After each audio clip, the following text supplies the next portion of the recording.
Ahora, tiempos y todo, que el Señor nos lleve de su mano.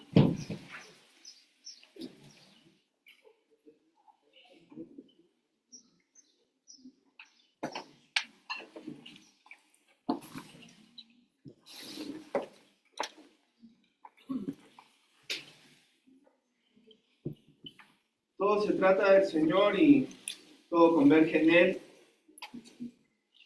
Estamos, hermanos, en este tiempo buscando comprender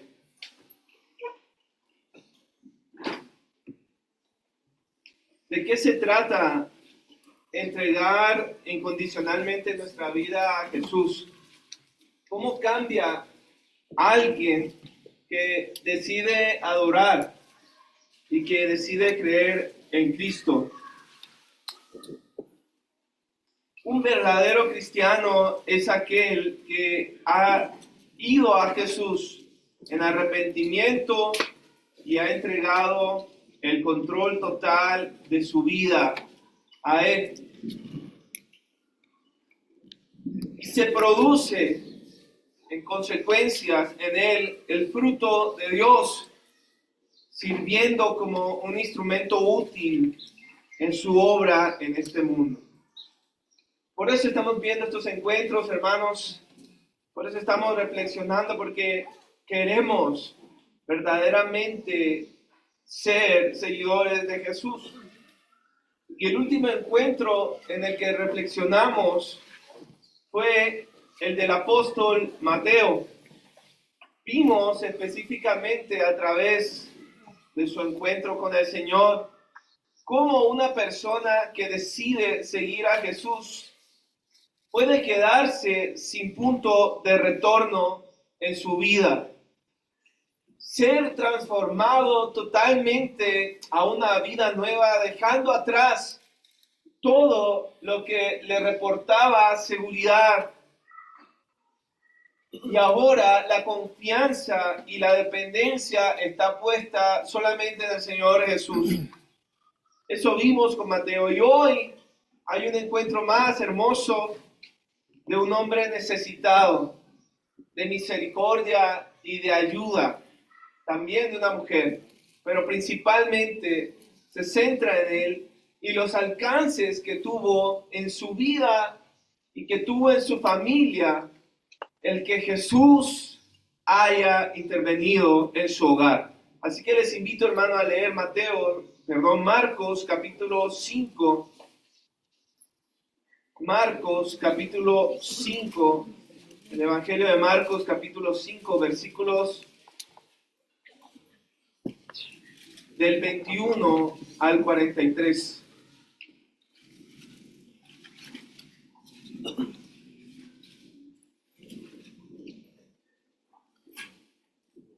Y podemos hacerlo de una forma alternada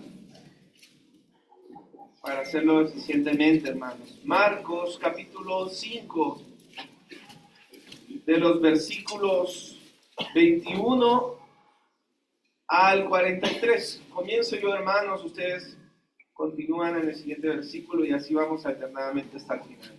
Dice la palabra de Dios. Pasando otra vez Jesús en una barca a la otra orilla, se reunió alrededor de él una gran multitud y él estaba junto al mar.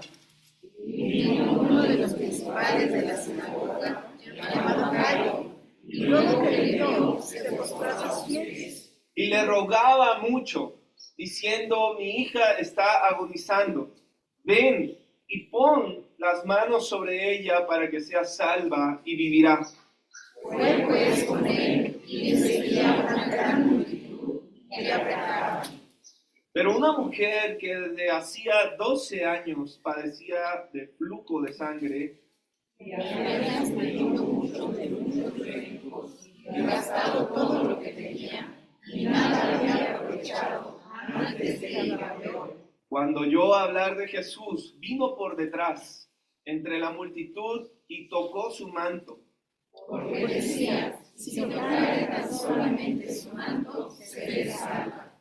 Y enseguida la fuente de su sangre se secó y sintió en el cuerpo que estaba sana de aquel azote. Luego Jesús, conociendo en sí mismo el poder que había salido de él, volviéndose a la multitud, dijo: ¿Quién ha tocado mis vestidos? Sus discípulos le dijeron: ¿ves que la multitud te aprieta y dices: ¿quién me ha tocado? Pero él miraba alrededor para ver quién había hecho eso. Entonces la mujer, viendo y temblando, sabiendo lo que en ella había sido hecho, vino y se postró delante de él y le dijo toda la verdad. Y él le dijo: Hija, tu fe te ha hecho salva. Ve en paz y queda sana de tu azote. Mientras él aún hablaba, vinieron de casa del principal de la sinagoga diciendo: tu hija ha muerto. ¿Para qué molestas más al maestro? Pero Jesús, oyó lo que se decía, dijo al principal de la sinagoga: No temas, cree solamente. Y no permitió que le siguiese nadie sino Pedro, Jacobo y Juan, hermano de Jacobo. Y vino a casa del principal de la sinagoga, y vio el alboroto y a los que lloraban y lamentaban. Y entrando les dijo: ¿por qué alborotáis y lloráis? La niña no está muerta, sino duerme. Y se burlaban de él, mas él, echando fuera a todos, tomó al padre y a la madre de la niña, y a los que estaban con él, y entró donde estaba la niña. Y tomando la mano de la niña, le dijo: Talita cumi, que traducido es: niña, a ti te digo, levántate. Y luego la niña se levantó y andaba, pues tenía 12 años, y se espantaron grandemente. Juntos, pero él les mandó mucho que nadie lo supiese, y dijo que se le diese. Muy bien, hermanos. Vemos la historia de este hombre. En el siglo I vemos que las sinagogas eran centros clave de la vida judía. Y aunque el templo de Jerusalén era el centro de la vida sacrificial, las sinagogas eran importantes porque servían como espacio de oración, espacio de comunión con otros, enseñanza, lectura de la Torá. No eran templos, eran lugares de reunión. En los tiempos de Jesús, el liderazgo de estas sinagogas estaba profundamente vinculado al sistema religioso fariseo. Y aunque no todos los principales eran fariseos, muchos sí compartían sus convicciones, como el apego estricto a la ley, como el énfasis en la pureza ritual, la vigilancia del cumplimiento del Shabbat. Y aquí encontramos a Jairo, que vivía bajo el gobierno indirecto del Imperio Romano, en Capernaum o alguna ciudad de Galilea. Los principales de la sinagoga, como él, actuaban como intermedios entre la comunidad judía local y la administración romana. Así que este hombre tomaba y tenía un papel que no era solo religioso, sino también social y político. La sinagoga también servía como un espacio para resolver conflictos, enseñar a los niños, preservar la identidad judía bajo una cultura helenística dominante. Así que el papel de este hombre era importantísimo, porque cualquier desviación teológica que se diese en la sinagoga era responsabilidad de él. Entonces él tenía que bregar porque no hubiese desviación, que las enseñanzas y acciones que no tenían que ver con el judaísmo fueran consideradas como amenaza a este orden comunitario y por lo tanto él podría ser objeto de sospecha. Así que Jairo era probablemente un hombre de edad madura, conocido por su piedad y su liderazgo. Él estaba comprometido con su comunidad, con la observancia de la ley, responsable de la supervisión del culto, de la organización de las lecturas y las oraciones públicas y la administración del edificio. ¡Qué tremenda responsabilidad! Así que tenemos este hombre. Probablemente había escuchado de Jesús, claro. Todos en la ciudad estaban escuchando.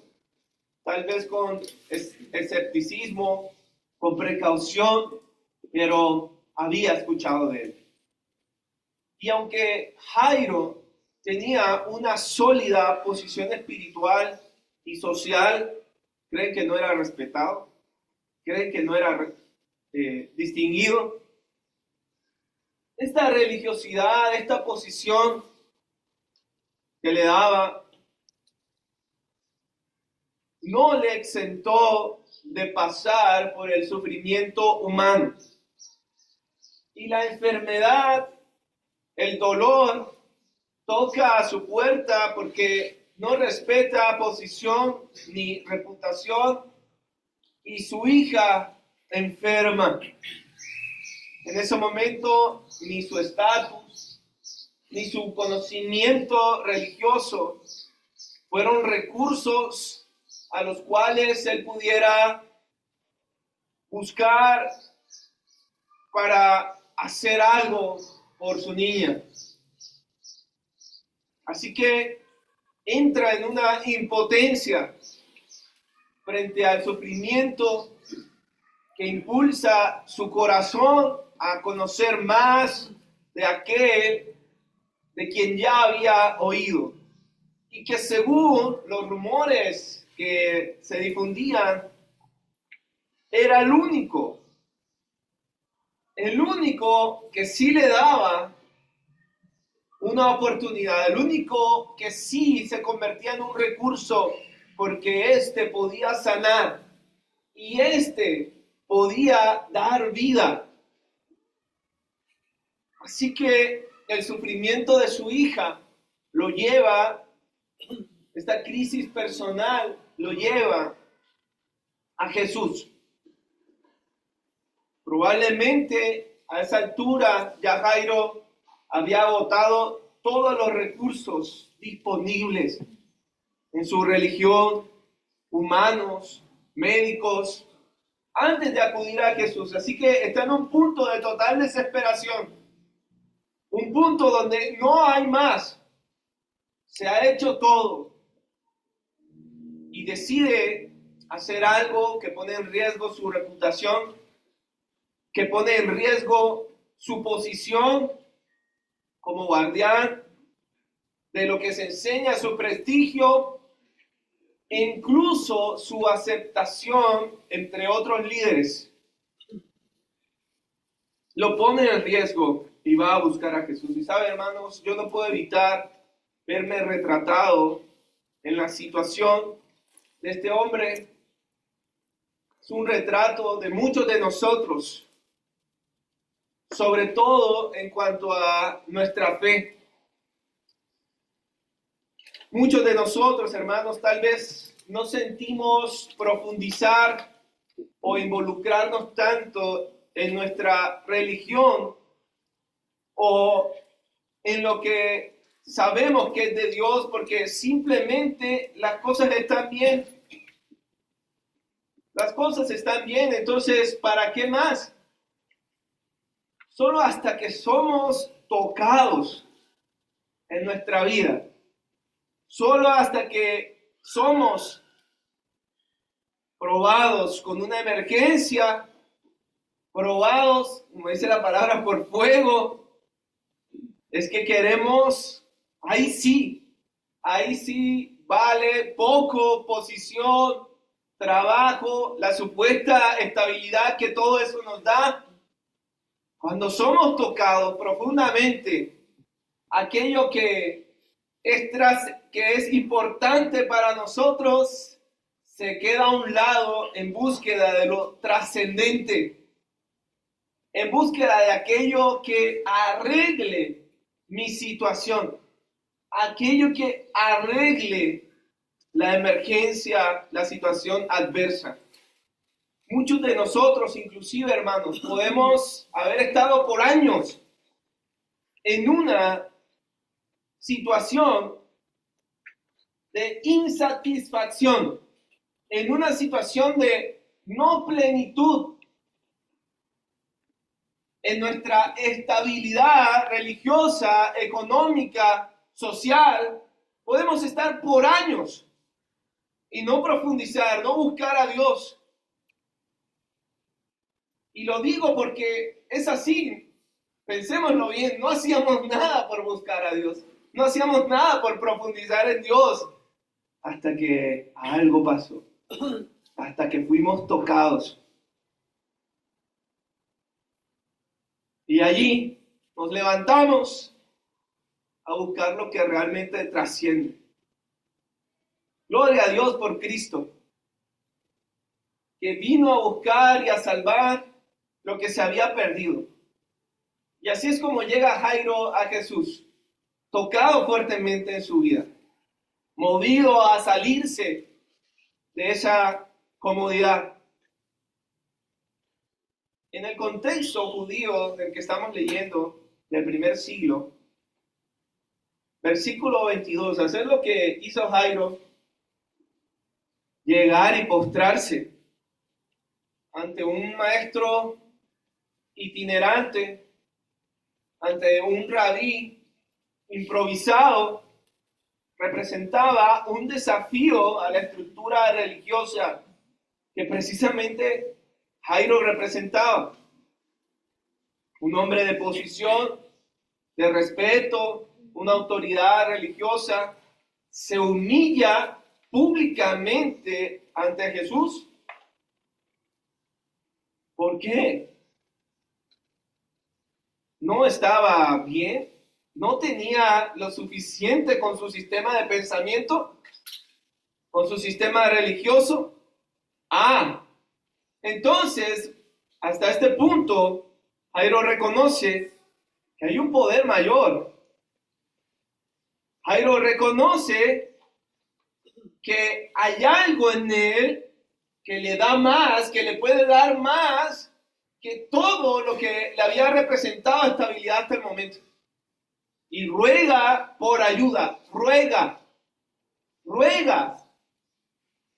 sabiendo que al que le está rogando sí tiene posibilidad de hacer algo. ¿Qué habrá sentido Jairo por su religión en ese momento, por el judaísmo? Hasta ese encuentro con Cristo, Jairo no había experimentado la gloria de Dios. No lo había experimentado, la conocía, claro, había oído de ella, claro, había sido instruido en ella, claro. En las lecturas de Isaías, en las promesas del Antiguo Testamento, en los relatos de el Señor salvando a su pueblo en el Éxodo. Pero ahora, en el momento más oscuro de su vida, de desesperación, donde todo el sistema está tambaleando, desesperante, sin recursos, es aquí donde está a punto de conocer las promesas de Dios cara a cara. Es a punto donde está de presenciar en su vida una intervención divina. Y en medio de esta situación, cuando Jesús dice, vamos, parece que se mete otro relato aquí que nos dejara un poco qué va a pasar con la hija de Jairo, casi como que hasta estorba, ¿verdad? Esto por qué está aquí si estábamos con lo de Jairo, pero es importante y no es un accidente, es a propósito. Es interrumpido por una mujer con flujo de sangre, dice el pasaje, y Marco lo hace para presentarnos dos historias que se entrelazan, dos historias que casi van a dialogar entre sí, porque nos muestra un hombre prominente, principal, con estabilidad, llegando a la desesperación y quedándose sin recursos, y luego nos presenta a una mujer marginada, rechazada, sola, que también se queda sin recursos en su vida, que también está en desesperación. Jairo es el líder, el conocido, el respetado. La mujer es anónima, impura, excluida. Jairo se acerca a Jesús públicamente, se arrodilla públicamente. La mujer llega en lo secreto. Jairo clama por su hija que agoniza. Y esta mujer agoniza también, habiendo sufrido 12 años de esta enfermedad. La misma cantidad de años que la hija de Jairo había vivido hasta ese momento. Así que mientras una niña crece y se desarrolla, la otra mujer se había deshecho en su salud.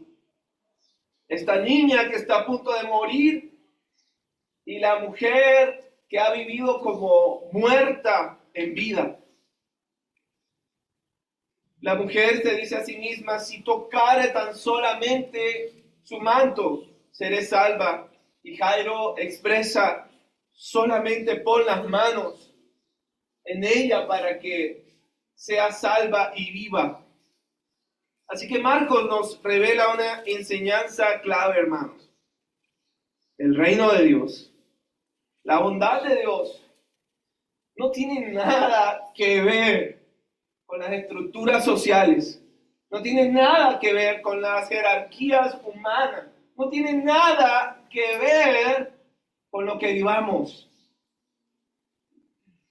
Jesús responde tanto al clamor público de un líder como al toque oculto de una mujer, porque su poder trasciende todo, lo social, el espacio, el tiempo.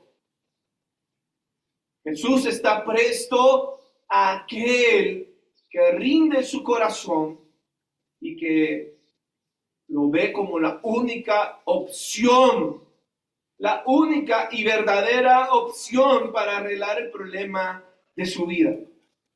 Así que interrumpe, pero volvemos a Jairo. Y mientras la atención se desvía en la mujer, le llega un mensaje, vienen de su casa y dice, ya no molestes al maestro porque tu hija ha muerto. Versículo 35. Y es una acción ya concluida, es decir, ya no hay esperanza humana, él no va a poder hacer nada. Su intervención ya no es necesaria. Sin embargo, Jesús dice algo que muestra y altera esa lógica. Le dice, no temas, cree. Jesús le demanda una fe a Jairo que no es pasiva, no es ingenua, es una fe activa, perseverante en medio del duelo. Y esto va a ser importante, hermanos, para nuestra aplicación hoy. En medio del ridículo, en medio de la desesperanza, Jesús le dice, cree. Así que no basta solamente con el ánimo que recobró Jairo cuando Jesús le dijo, sí, voy a tu casa, vamos. No solamente haber creído en el inicio, sino que ahora es necesario seguir creyendo en el camino. Seguir creyendo en el anuncio, ante el anuncio de la muerte. Seguir creyendo mientras todo parece colapsar alrededor.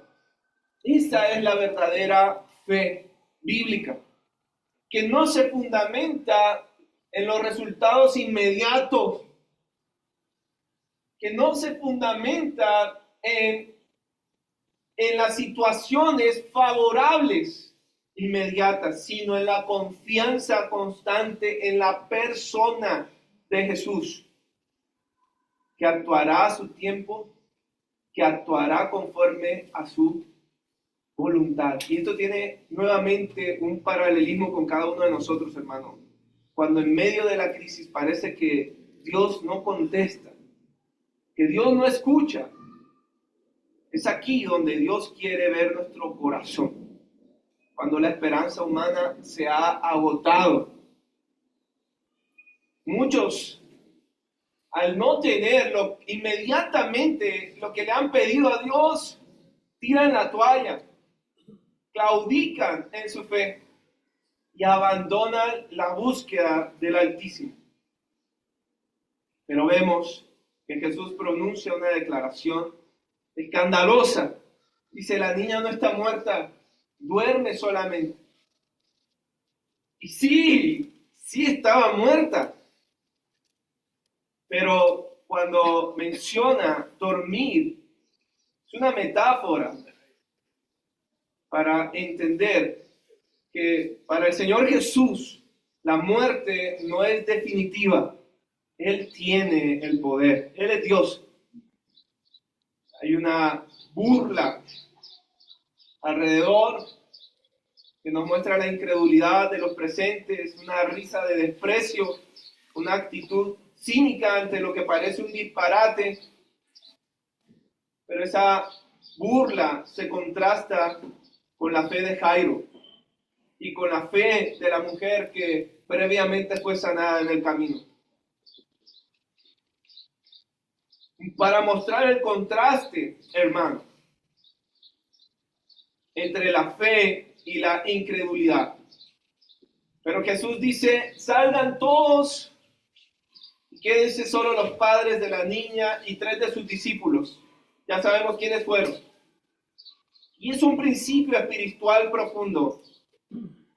Porque lo que vamos aquí es ver que la gloria de Dios muchas veces no se va a manifestar públicamente, no se va a manifestar espectacularmente, sino se va a manifestar en la intimidad. Dios desea trabajar y trabaja contigo, está hablando a tu vida y a tu corazón. Y está trabajando con el obstáculo que no te deja creer, que no te deja depositar tu fe en Él y poner tu vista en Él. Él trabaja contigo, porque Dios obra en lo personal.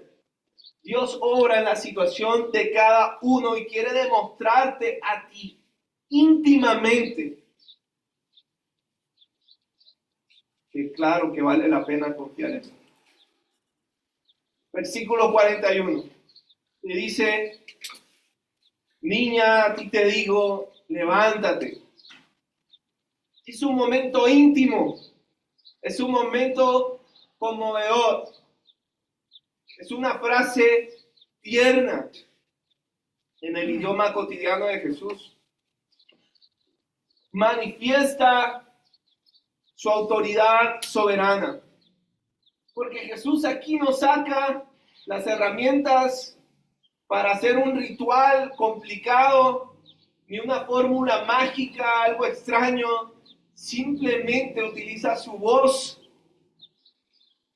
y pronunciando una orden, pronunciando con su palabra, así como en la creación, vemos que la palabra de Cristo tiene poder para dar vida.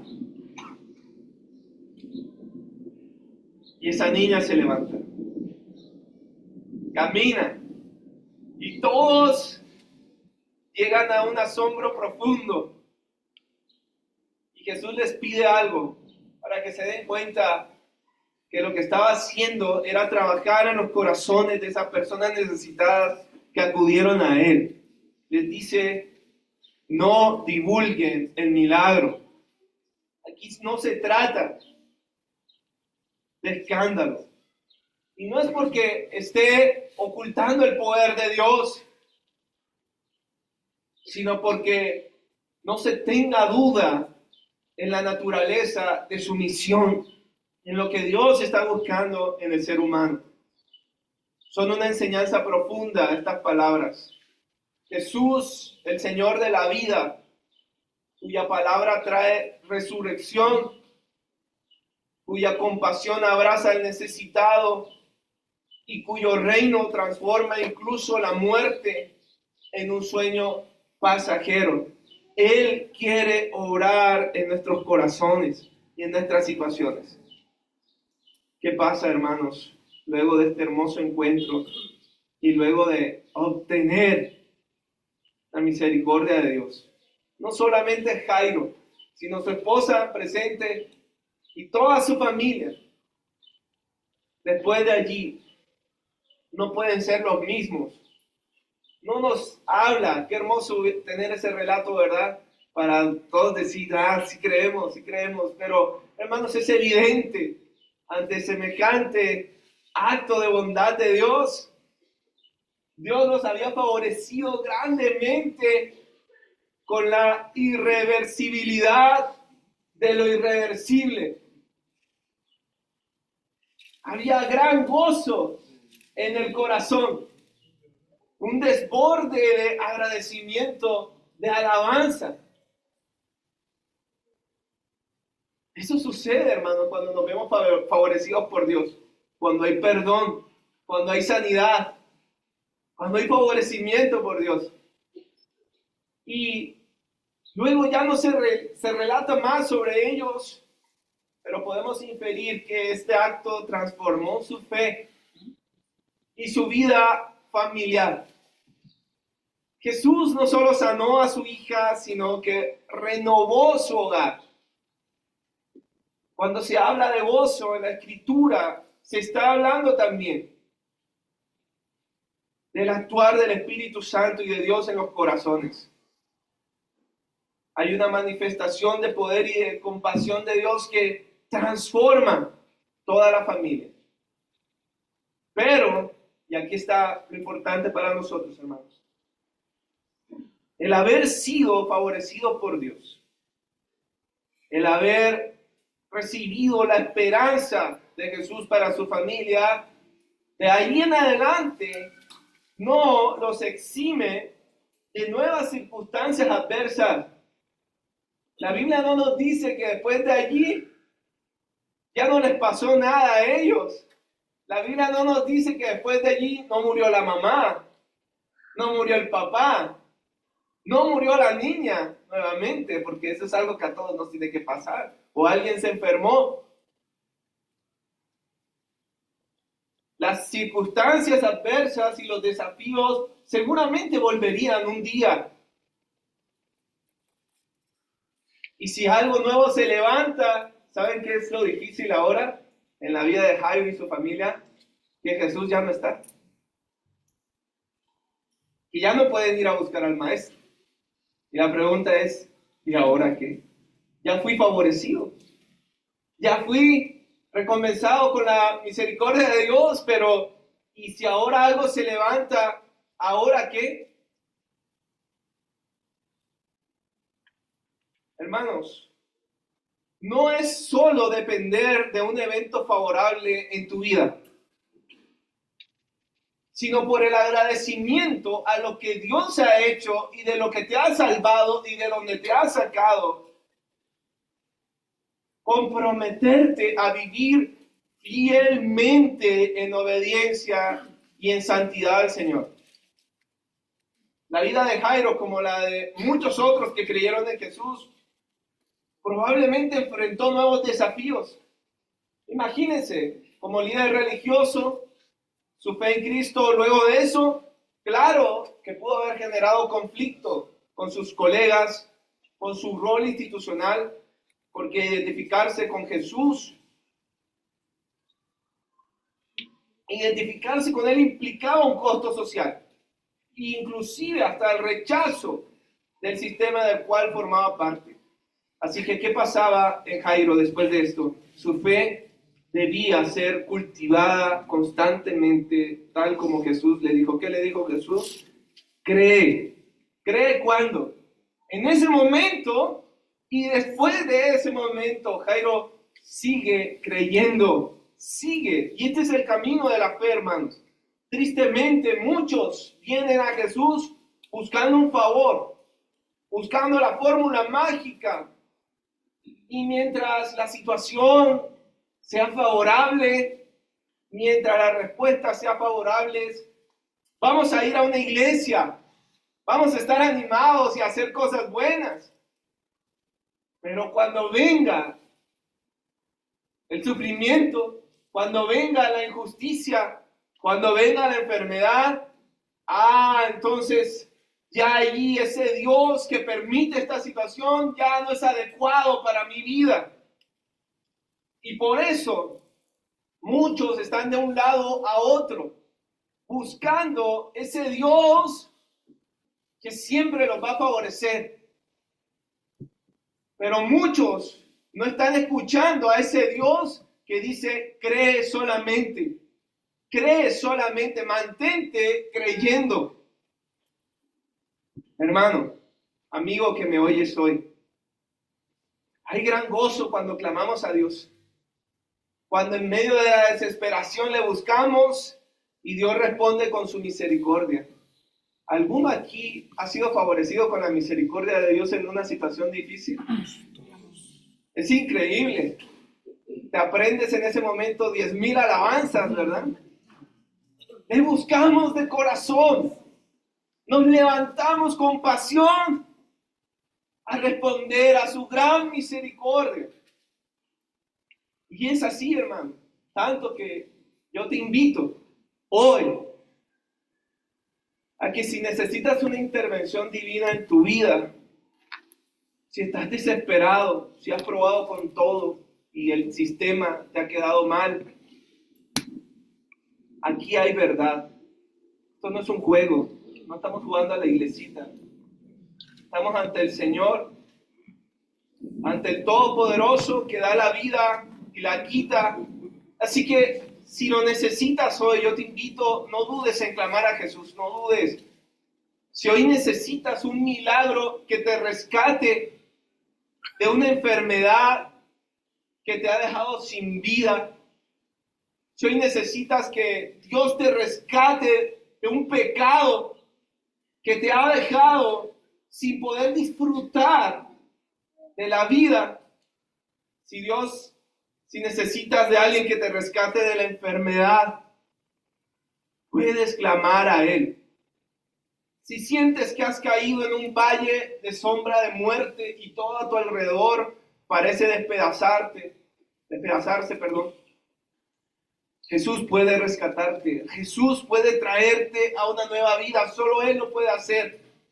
Cuando pienses que una relación ya ha llegado a su fin y ha muerto, Jesús puede traer vidas a unos huesos secos. Hay poder en Jesús. Puedes clamar a Él. Jesús mismo dijo, he venido a proclamar buenas noticias a los pobres, a proclamar libertad a los cautivos, a dar vista a los ciegos, a poner en libertad a los oprimidos. Si necesitas de una intervención divina, ven a Jesús y no serás rechazado. Pero lo que Dios pide de ti, si eres favorecido, es que creas. Que no dudes, que no pongas tu esperanza en algo más, que es lo que se predica hoy en día, ¿saben? Jesús te pide que lo sigas, y eso implica también que cargues tu cruz cada día, que te niegues a ti mismo, que busques primero el reino de Dios y su justicia. Implica que no pongas tu corazón y tus recursos en las cosas terrenales, que no inviertas en las cosas pasajeras, sino en las cosas importantes para el cielo. Entonces la pregunta es, no es si Jesús puede salvarte. Esa no es la pregunta. Si lo necesitas, ven a Jesús. Hay poder en Él. Él puede transformar tu vida. La pregunta aquí es, ¿tú realmente quieres ser favorecido por Dios? ¿Tú realmente quieres seguir a Jesús? ¿Tú realmente quieres creer como Él te manda? Hermanos, muchas religiones hoy te van a abrir el menú de cómo creer en Dios. Y algunos te dirán que aparte de Jesús necesitas otro personaje con poderes divinos. Te van a decir que aparte de Jesús necesitas más revelación. necesitas otros libros, necesitas visiones, profecías. Otros te van a decir que necesitas más rituales para ser santo. Otros te van a exigir obras, inclusive algunos obediencia a un pueblo, a un gobierno. Pero ese no es Jesús. Esa no es la salvación de Dios. Jesús nos demanda obediencia. Y la buena noticia es que no necesitamos nada más para ser favorecidos por Él que creer en su Hijo, creer en que Él murió en la cruz, pagó el precio por nuestra desobediencia y que ahora podemos ser adoptados como hijos de Dios y ser constituidos por su iglesia por la cual Él vendrá. Hermanos, no se necesita más nada. Así que Jesús te dice hoy, ¿necesitas una intervención divina? ¿Necesitas ser rescatado? ¿Necesitas ser librado de la muerte? Jesús te dice, no temas, no temas, solo debes creer. Cree en Jesús, busca a Jesús, entrégate a Jesús.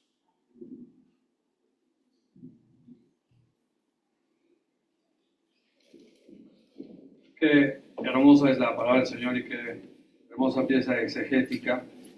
El mensaje de Jesús no solamente es aquel que está en una situación desesperada de salud, de crisis evidente, tirado en una cama, en un hospital con una enfermedad mortal.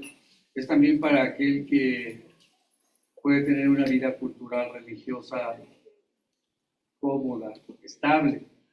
Pero al final en ambos hay un profundo vacío, hay una falta de certeza, una falta de propósito en la vida. Y Jesús y su mensaje va para el pobre, para el rico o para cualquier que tiene diferente manifestación de vacío, pero todo es lo mismo. Una falta de vacío, una falta de paz, una falta de propósito en su vida.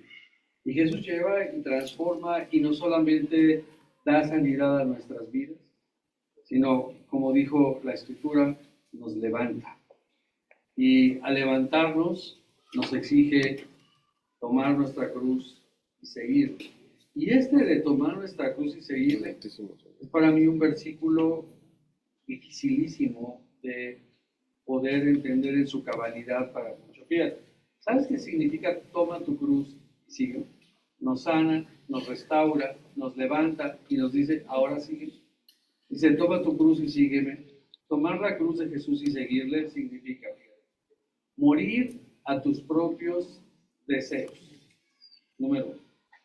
Tomar tu cruz y seguirle es morir a tus propios deseos. Número 2. Sufrir persecución. Sufrir persecución en tu medio, en tu club, en tus amistades, que digan, ya eres aleluya, ahora ya eres cristiano, ya no estás en las fiestas emborrachados con nosotros. Y es otro tema, pero es morir a tus propios deseos. Sufrir persecución por tu fe, inclusive en aquel tiempo perder tu vida. Y lo más importante, como consecuencia de todo, ir y cumplir la gran comisión. Por tanto, ir y hacer discípulos. Por eso en nuestra iglesia tenemos 4 palabras claves: creer, confiar, obedecer y compartir. Tal vez estás tú atorado en algunas de ellas. Pero todo tiene que comenzar por creer. Si no crees, recibe a Jesús en tu corazón. Si has creído, confía en Él a través de conocer más acerca de Él. Cuando conoces acerca de Él, confías en Él y la consecuencia es obedecer. Y cuando obedeces y ves esa transformación en tu vida, lo que más quieres hacer es compartir. Adoremos al Señor a través de nuestras ofrendas. Y aparentemente el momento de las ofrendas a veces se va rápido por cuestión de tiempo y todo, y porque en el COVID aprendimos a diezmar a través de transferencias. Yo agradezco a los hermanos por su fidelidad, pero no debemos dejar de pasar este gran momento que es adorar a Dios a través de nuestras ofrendas. Como ustedes saben, yo no vivo del ministerio, pero sí hay un gran equipo que está de tiempo completo y todo lo que hacemos como iglesia.